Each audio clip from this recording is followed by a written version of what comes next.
ఇక Medak MP Raghunandan arrest Velimala Thanda గిరిజనులకు పట్టాలు ఇవ్వాలి, బాధితులతో కలిసి ఎంపీ రఘునందన్ రావు ఆందోళన, భూ అక్రమ కేటాయింపు రద్దు చేయాలని డిమాండ్, ఎంపీని అరెస్ట్ చేసి పటాన్చెరు పిఎస్కు తరలించిన పోలీసులు అంటూ ఒక వార్తను చూస్తా ఉన్నాం. ఇక్కడ ఈ తండాలో జరుగుతున్నటువంటి భూదందాల మీద అనేకమైనటువంటి ఆరోపణలు వస్తూ ఉన్నాయి. పొంగులేటి శ్రీనివాసరెడ్డి గారి ఫ్యామిలీ మొత్తం తండానే కబ్జా పెట్టిందనేటువంటి వార్తలు వస్తూ ఉన్నాయి. నిజంగా అది అక్రమంగా నిజంగా కొట్టేసి ఉంటే మాకు పొంగులేటి ఏం లెక్కలేదు, ఎవడేం లెక్కలేదు. ఎందుకు చెప్తా ఉన్నామంటే అక్కడ పేదవాళ్ళకి ఉండాల్సినటువంటి భూమి పేదవాళ్ళకు ఉండాలి.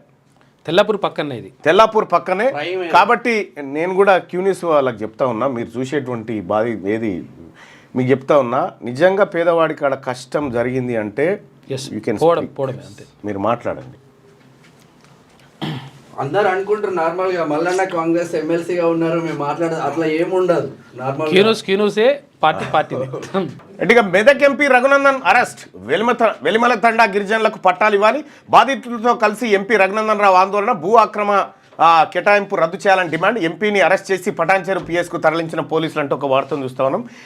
ఇక్కడ ఈ తండాలో జరుగుతున్నటువంటి భూదందాల మీద అనేకమైనటువంటి ఆరోపణలు వస్తూ ఉన్నాయి. పొంగులేటి శ్రీనివాసరెడ్డి గారి ఫ్యామిలీ మొత్తం తండానే కబ్జా పెట్టిందనేటువంటి వార్తలు వస్తూ ఉన్నాయి. నిజంగా అది అక్రమంగా నిజంగా కొట్టేసి ఉంటే మాకు పొంగులేటి ఏం లెక్కలేదు, ఎవడేం లెక్కలేదు. ఎందుకు చెప్తా ఉన్నామంటే అక్కడ పేదవాళ్ళకి ఉండాల్సినటువంటి భూమి పేదవాళ్ళకు ఉండాలి. తెల్లాపూర్ పక్కనే, ఇది తెల్లాపూర్ పక్కనే. కాబట్టి నేను కూడా క్యూనిస్ వాళ్ళకి చెప్తా ఉన్నా, మీరు చూసేటువంటి బాధ ఏది మీకు చెప్తా ఉన్నా, నిజంగా పేదవాడికి ఆడ కష్టం జరిగింది అంటే యూ కెన్ మీరు మాట్లాడండి. అందరు అనుకుంటారు నార్మల్గా మల్లన్న కాంగ్రెస్ ఎమ్మెల్సీగా ఉన్నారు, మేము మాట్లాడదు, అట్లా ఏముండదు. నార్మల్ క్యూనూసే పార్టీ. లైక్ చేయండి,